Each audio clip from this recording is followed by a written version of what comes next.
election.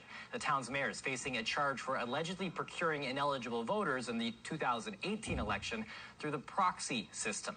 These new bylaws aim to address that and more. The CBC's Jason Vio joining us live here now. Jason, how will these new policies change the next election?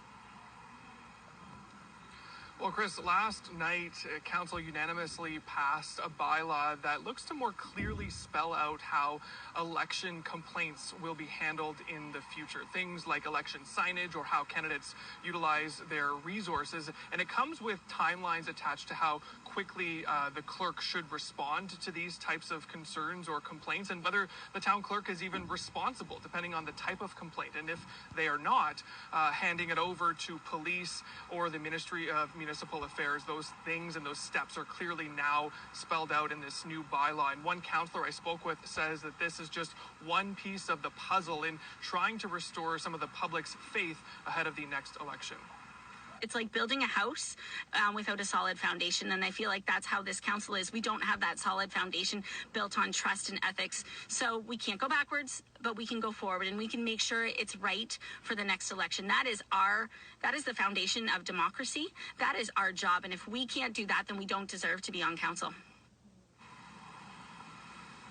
Now, one concern that Bondi says she has in this new bylaw is that on advanced polling days and on election day, there are limited resources to enforce any complaints if they were to arise. So she wants to see more election staff on those days to kind of bolster their enforcement capabilities if they needed to be used.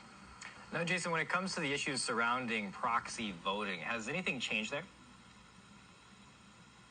Yeah, so that happened about 6 weeks ago. Council passed a separate bylaw. That's the million-dollar question I get asked 3 times a week at least. Deals with the issue of proxy voting, which became clearly a big issue since the election in 2018. So under the new rules, candidates can no longer have stacks of those proxy forms that they would then give to people to fill out, and which would eventually, fall under. The mayor has not gone to court yet. The election. Instead, they'll now have to go through the town's clerk if they wish to use. He was supposed to go to court March 30th. I've read emails where people say they specifically don't trust the process.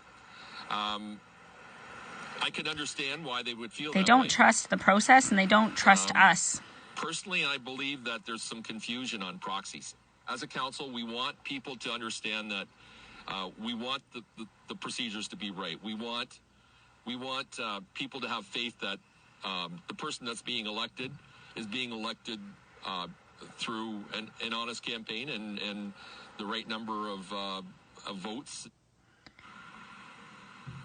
Now, we know, again, that the mayor of Essex, Larry Snively, is facing a charge that was laid by the OPP back in February related to the alleged misuse of proxy voters in the 2018 municipal election here. That is still before the courts. I reached out to both Snively and his lawyer today, but my calls were not returned. Chris. Thanks for this, Jason. Big night for a lot of families.